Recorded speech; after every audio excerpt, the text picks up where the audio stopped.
So hello यार, कैसे हो तुम सब। आज हम स्टार्ट करने वाले हैं सिग्मा एंड पाई बॉन्ड। हमारी प्रीवियस वीडियो में हमने एल्केन और एल्केन के बारे में डिस्कस करा था, तो अगर आपने नहीं देखी तो आप उसको चेकआउट कर सकते हैं। ये हमारी 12th की ऑर्गेनिक केमिस्ट्री के फंडामेंटल सीरीज़ की सेकंड वीडियो है। टोटल 14 वीडियोज़ रहेंगी हमारी सीरीज़ में। तो चलो स्टार्ट करते हैं फिर। तो हमें सिग्मा एंड पाई बॉन्ड के बारे में पढ़ना है। अच्छा, सिग्मा एंड पाई बॉन्ड में हम पढ़ेंगे क्या कि वाई दे फॉर्म, ये फॉर्म होते ही क्यों है भाई, क्या ज़रूरत पड़ गई सिग्मा एंड पाई बॉन्ड को पढ़ने की। ठीक है, हाउ दे फॉर्म, सबसे इम्पोर्टेंट क्वेश्चन तो यही है कि ये फॉर्म होते कैसे हैं और वीक होता कौन सा है और क्यों स्ट्रॉन्ग होता है और वीक होता है, ये अपन को थोड़ा सा डीपली पढ़ना है। ठीक है, तो चलो भाई फिर हम स्टार्ट करते हैं। सबसे पहला क्वेश्चन ये है कि वाई दे फॉर्म, है ना। तो देखो भाई, कोई भी कंपाउंड मिली दो तरीके के होते हैं, या तो आयनिक कंपाउंड्स होते हैं या तो कोवलेंट कंपाउंड होते हैं। आयनिक कंपाउंड्स में एटम्स के बीच में आयनिक बॉन्ड्स होते हैं, ठीक है। वहीं कोवलेंट कंपाउंड्स में एटम्स के बीच में क्या होते हैं, कोवलेंट बॉन्ड होते हैं। क्या होते हैं, कोवलेंट बॉन्ड। अब कोवलेंट बॉन्ड बनता कैसे है, कोवलेंट बॉन्ड बनता है इलेक्ट्रॉन्स की म्यूचुअल शेयरिंग से, इलेक्ट्रॉन्स की म्यूचुअल शेयरिंग से। अब बात यह है कि क्योंकि कोवलेंट कंपाउंड में इलेक्ट्रॉन्स की शेयरिंग होती है, तो जो पाई और सिग्मा बॉन्ड बनता है वो किस में बनता है, वो कोवलेंट कंपाउंड्स में ही बनता है। मतलब pi bond and sigma bond किस में बनेगा, ऐसा कंपाउंड जो कि कोवलेंट होगा, मतलब जिसमें कोवलेंट बॉन्डिंग होगी, उसमें ही सिग्मा एंड पाई बॉन्ड बनता है। आयनिक कंपाउंड्स में कोवलेंट और सिग्मा बॉन्ड नहीं बनता है। अब क्योंकि इलेक्ट्रॉन्स की बात हो ही गई है, तो थोड़ा सा इलेक्ट्रॉन्स का बेसिक हम पढ़ लेते हैं। थोड़ा सा हम इलेक्ट्रॉन्स का बेसिक पढ़ लेते हैं। हमको पता है कोई भी मैटर इस यूनिवर्स में किससे मिलके बना होता है, एटम से मिलके बना होता है। एटम के सेंटर पे क्या होता है भाई, एटम के सेंटर पे न्यूक्लियस होता है। उसके अराउंड जो इलेक्ट्रॉन्स हैं वो अपने अलग अलग ऑर्बिट्स में इलेक्ट्रॉन्स क्या हो रहे होते हैं, रिवॉल्व कर रहे होते हैं। ठीक है, ये क्या है, इलेक्ट्रॉन्स हैं। ठीक है, अब हमको ये भी पता है कि जो ऑर्बिट्स होते हैं ना, ऑर्बिट्स के अंदर क्या होते हैं, सब सेल्स होते हैं। क्या होते हैं, सब सेल्स। ठीक है, और सब सेल में क्या होते हैं, ऑर्बिटल्स। क्या होते हैं, ऑर्बिटल्स। ठीक है, ऑर्बिट तो आप समझ गए हो, स्फेरिकल होता है शेप में, बोर एटॉमिक थ्योरी में आपने पढ़ा हुआ है। सब सेल्स क्या होते हैं, आपने नाम सुना होगा। ठीक है, जैसे कि एस सब सेल सुना है, पी सब सेल सुना हुआ है, डी सब सेल सुना हुआ है आपने, एफ सब सेल सुना हुआ है। ये चार सब सेल आपने पढ़े होंगे। अब ऑर्बिटल्स क्या होते हैं, ऑर्बिटल्स की मैं आपको डेफिनेशन लिख देता हूँ। क्योंकि भाई जो इलेक्ट्रॉन होता है ना, बहुत ही ज़्यादा स्पीड से रिवॉल्व करता है एटम के अंदर। ठीक है, मतलब उसकी जो स्पीड होती है वो 10 लाख मीटर एक सेकंड में वो ट्रेवल कर लेता है, इतनी ज़्यादा स्पीड होती है। तो उसको हम ट्रैक नहीं कर सकते, उसकी पोजीशन हम ट्रैक नहीं कर सकते हैं। ठीक है, मतलब वो एक जगह पे होगा, वो हम एक्यूरेट नहीं बता सकते हैं। ठीक है, तो हम उसकी प्रोबेबिलिटी बता सकते हैं कि भाई ये यहाँ पे हो सकता है। तो एक ऐसा रीज़न, मतलब एक ऐसी जगह जहाँ पे इलेक्ट्रॉन के होने की प्रोबेबिलिटी क्या होती है, मैक्सिमम होती है। जहाँ पे इलेक्ट्रॉन की होने की प्रोबेबिलिटी मैक्सिमम रहती है, उसे ही हम क्या बोलते हैं, ऑर्बिटल्स बोलते हैं। अब आपने ये पढ़ा है कि जो एस सब सेल होता है उसमें सिर्फ एक ही ऑर्बिटल होता है, पी सब सेल होता है उसमें 3 ऑर्बिटल्स होते हैं, डी सब सेल होता है उसमें 5 ऑर्बिटल्स होते हैं, एफ सब सेल आपने पढ़ा है इसमें 7 ऑर्बिटल्स होते हैं।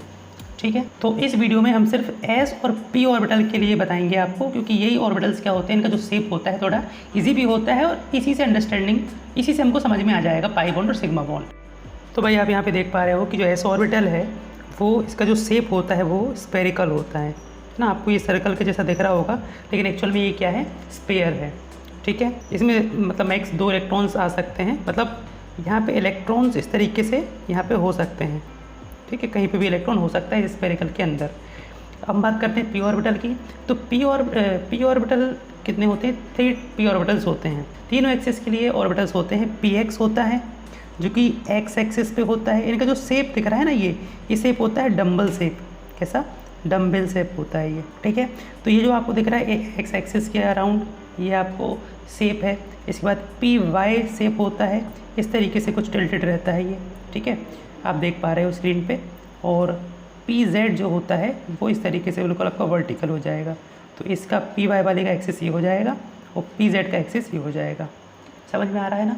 तो ये हमारी पी एक्स, पी वाई और पी जेड, ये 3 एक्सिस में हमारा पी ऑर्बिटल होता है। तो जब भी कभी कोवलेंट बॉन्ड बनता है ना, तो जब भी कभी कोवलेंट बॉन्ड फॉर्म होता है, तो यही एस एस या एस पी या पी पी ऑर्बिटल्स क्या होते हैं आपस में ओवरलैप करते हैं और ओवरलैप करके ही कोवलेंट बॉन्ड बनाते हैं।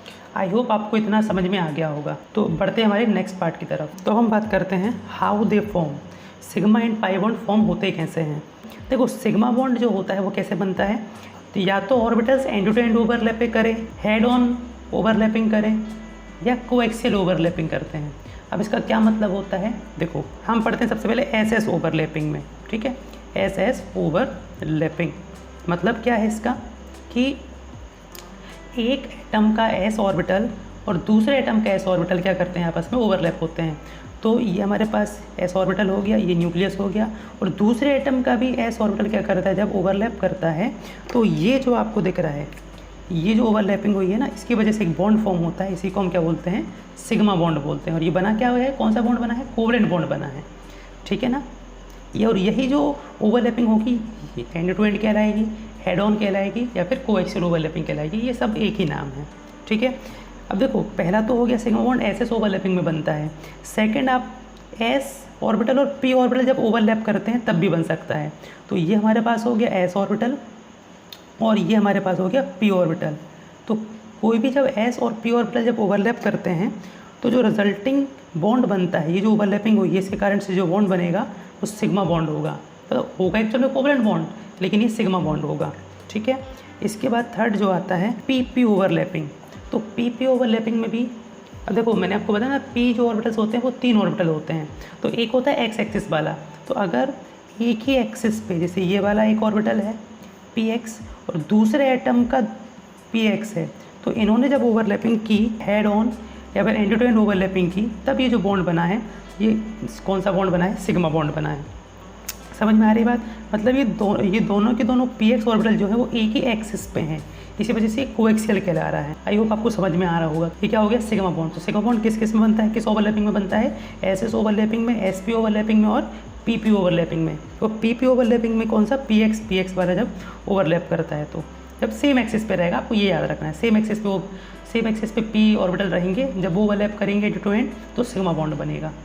अब सिग्मा बॉन्डिंग में क्या होता है कि जो ऑर्बिटल्स होते हैं ना, उसकी ओवरलैपिंग क्या हो जाती है, ज़्यादा हो जाती है। ओवरलैपिंग इन ऑर्बिटल्स की जितनी ज़्यादा होगी ना, इन ऑर्बिटल्स की ओवरलैपिंग जितनी ज़्यादा होगी उतना ही स्ट्रॉन्ग बॉन्ड फॉर्म होता है। तो इसी वजह से सिग्मा बॉन्ड जब बनता है तो उसमें ओवरलैपिंग ज़्यादा होती है। इसी वजह से ये जो सिग्मा बॉन्ड होता है वो कंपैरेटिवली स्ट्रॉन्ग होता है, ठीक है। किसी भी कोवलेंट कंपाउंड का जो पहला बॉन्ड बनता है वो हमेशा सिग्मा होता है। इसलिए मैंने आपको इसकी पहले वाली वीडियो में बताया था कि सिग्मा हमेशा सिंगल होता है। सिंगल मतलब कि जो पहला बॉन्ड, जो एक सिंगल बॉन्ड बनेगा सबसे पहले, वो हमेशा सिग्मा ही होगा। इसको आपको याद रख लेना इस चीज़ को। तो हम पढ़ते हैं पाई बॉन्ड के बारे में। जो पाई बॉन्ड बनता है वो साइड वाइज या फिर लेटरल ओवरलैपिंग से बनता है। तो ये कैसे फॉर्म होता है वो अभी आपको बताते हैं। देखो ये हमेशा पी पी ओवरलैपिंग से फॉर्म होगा, मतलब एक एटम का पी ऑर्बिटल और दूसरे एटम का पी ऑर्बिटल जब ओवरलैप करेंगे तो ये वाला बॉन्ड बनेगा, जिसको हम बोलेंगे पाई बॉन्ड, ठीक है। जैसे मान लेते हैं हमारे पास एक एटम है जिसका पी वाई ऑर्बिटल है, ठीक है, ये हो गया पी वाई ऑर्बिटल। ऐसे ही हमारे पास एक और एटम है जिसका भी पी वाई ऑर्बिटल है, तो वो वाला ऑर्बिटल और इसका ऑर्बिटल आपस में क्या करते हैं, ये साइड से ओवरलैप करते हैं। क्या करते हैं, ये साइड से ओवरलैप करते हैं। तो अब आपको यहाँ पे क्लियर दिख रहा होगा कि ये जो ओवरलैपिंग हुई है, इससे जो बॉन्ड फॉर्म होगा वो कौन सा बॉन्ड फॉर्म होगा, पाई बॉन्ड फॉर्म होगा। अच्छा, यहाँ पे क्योंकि ये ऑर्बिटल्स तो दोनों एक ही है ना, तो ये भी 2 बॉन्ड नहीं बने, ये बनना एक ही बॉन्ड है, बस साइड वाइज ओवरलैपिंग हो गई है। ऊपर और नीचे वाला लोब क्या हो गया है, आपस में ओवरलैप हो गया है, ठीक है। ऐसे ही हम पी जेड में भी देख सकते हैं। ये अगर पी जेड है, ये वाला एक ऑर्बिटल हमारा पी जेड हो गया और दूसरा वाला भी ये हमारा क्या हो गया, पी जेड।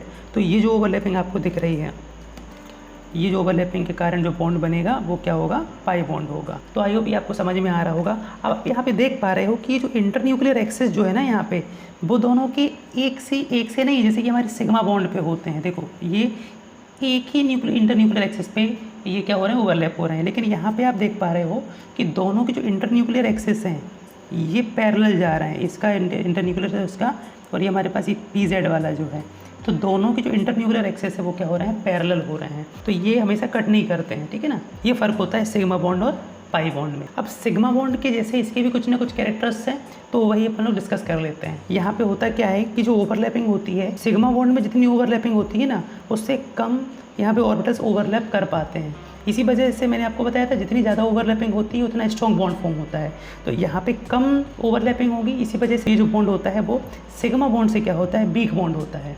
सेकंड जो बहुत इंपॉर्टेंट पॉइंट है कि ये जो बॉन्ड होता है ना, ये हमेशा सिग्मा बॉन्ड फॉर्मेशन के बाद ही पाई वाला बॉन्ड बनेगा, ठीक है। जैसे कि आपको मैंने पिछले वीडियो में एग्जांपल बताया है कि हमारे पास एल्काइन है, एल्काइन में क्या होता है, ट्रिपल बॉन्ड होते हैं, ठीक है। ये हमारे पास इथाइन है मान लेते हैं, तो जो सिंगल होगा, ये जो सिंगल बॉन्ड जो आपको दिख रहे हैं ये तो हमेशा क्या होंगे, सिग्मा होंगे।